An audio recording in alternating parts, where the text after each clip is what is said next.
Je sais bien que les super-héros n'existent pas et que Captain America n'était pas son vrai nom, pas plus qu'il avait le moindre pouvoir.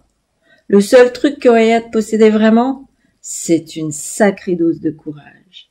Ou alors, comme je l'avais envisagé plus tôt, il était complètement cinglé. En fait, c'est ça que j'ai pensé quand je l'ai vu se dresser devant le bus en tendant sa main ouverte devant lui. Quand il a vu le chauffeur qu'ouvrait de grands yeux mais ne freinait pas pour autant, Billy s'est enfui le premier, abandonnant sa moto sur place. George n'a pas tardé à le rejoindre, et tous les deux ont roulé dans la poussière du bas-côté. J'ai voulu en faire autant, mais c'était déjà trop tard. Le bus était là, lancé à pleine vitesse, et je voyais pas très bien comment Wyatt et moi on pouvait lui échapper. À la dernière seconde, le chauffeur a braqué son volant sur la droite. Immédiatement, le bus s'est mis de côté, et il a commencé à glisser de travers. Lentement, très lentement, sa vitesse a commencé à décroître dans un grand crissement de pneus. Si bien que quand il s'est finalement immobilisé, Captain America n'a eu qu'un pas à faire pour poser sa main sur la belle carrosserie métallique.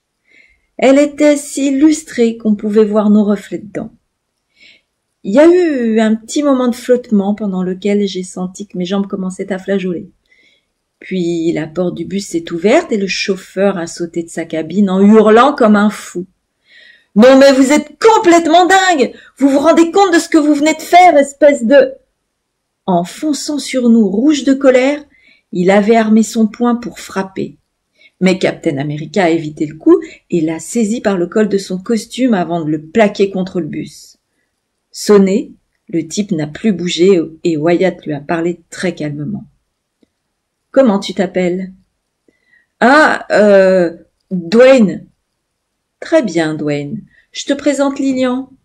Tu le reconnais ?»« Non, Lilian est descendu de ton bus à Prairie il y a maintenant 3 heures.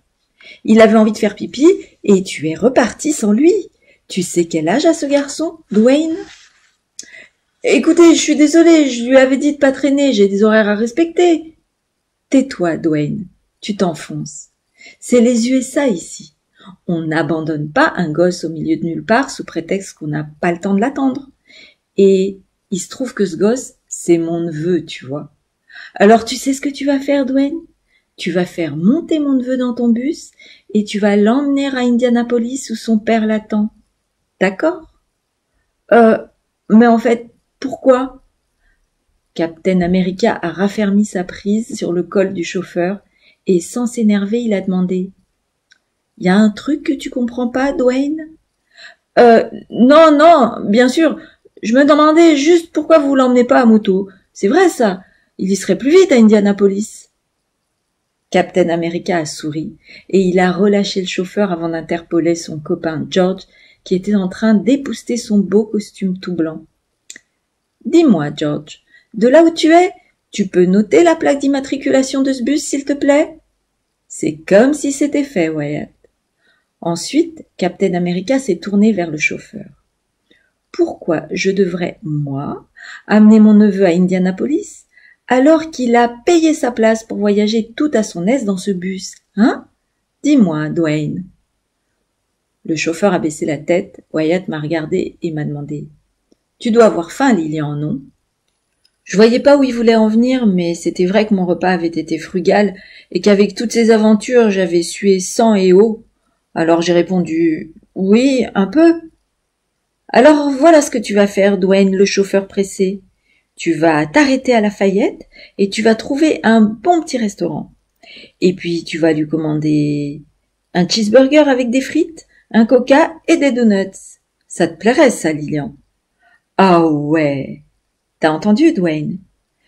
Mais je vais être en retard. Si tu fais bien les choses, ça devrait pas te prendre beaucoup de temps. Et puis de toute manière, on va t'escorter avec mes copains pour voir si tout se passe bien comme je l'ai dit. D'accord ? Le chauffeur s'est gratté la tête et m'a regardé avec un air revêche. Ah, et puis autre chose, Dwayne. Comme on va pas te suivre jusqu'à Indianapolis, autant que tu le saches, mon copain George est avocat. Il a noté ton immatriculation. Si j'apprends que tu t'es mal comporté avec Lilian, j'appellerai moi-même ta compagnie et je leur raconterai ce qui s'est passé sur cette route aujourd'hui. On est d'accord, Dwayne? Je passe devant. Et tu me suis. Au moment de dire au revoir à mon oncle et à ses copains, j'ai détaché ma montre de mon poignet et je l'ai tendue à Captain America. Il a eu l'air de pas comprendre. C'est quoi ça? Ma montre, je t'avais promis que... Il s'est penché et m'a posé sa main gantée sur l'épaule. Tu sais, Lilian, quand on a commencé ce voyage avec mon pote Billy, j'avais une belle montre moi aussi.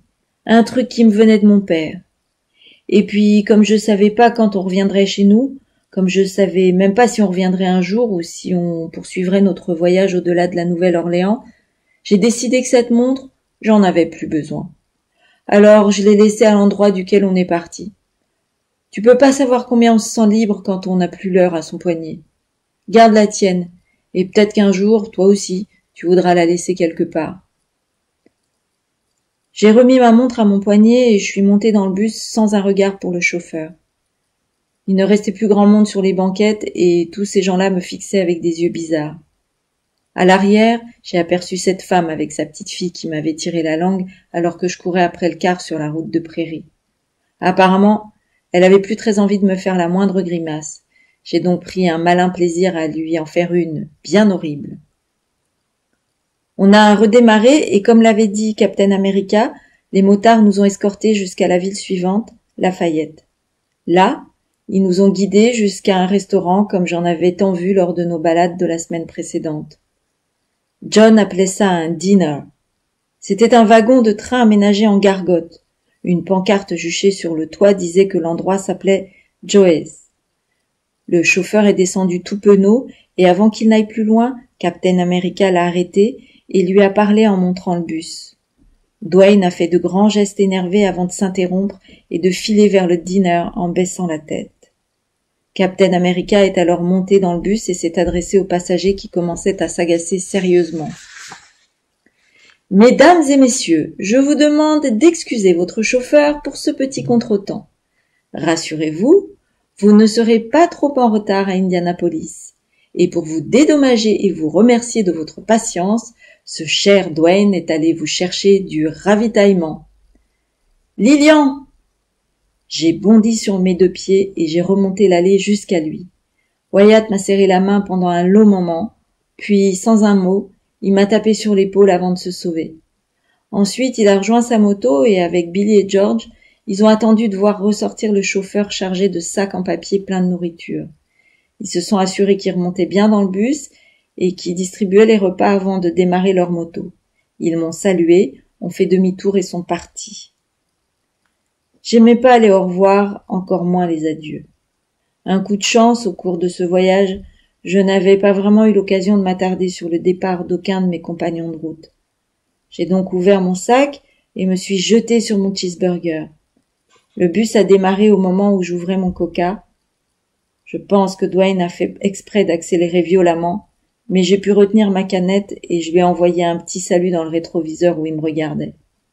Décidément, ce type méritait tous les gros mots que je lui avais hurlés en courant derrière son fichu bus.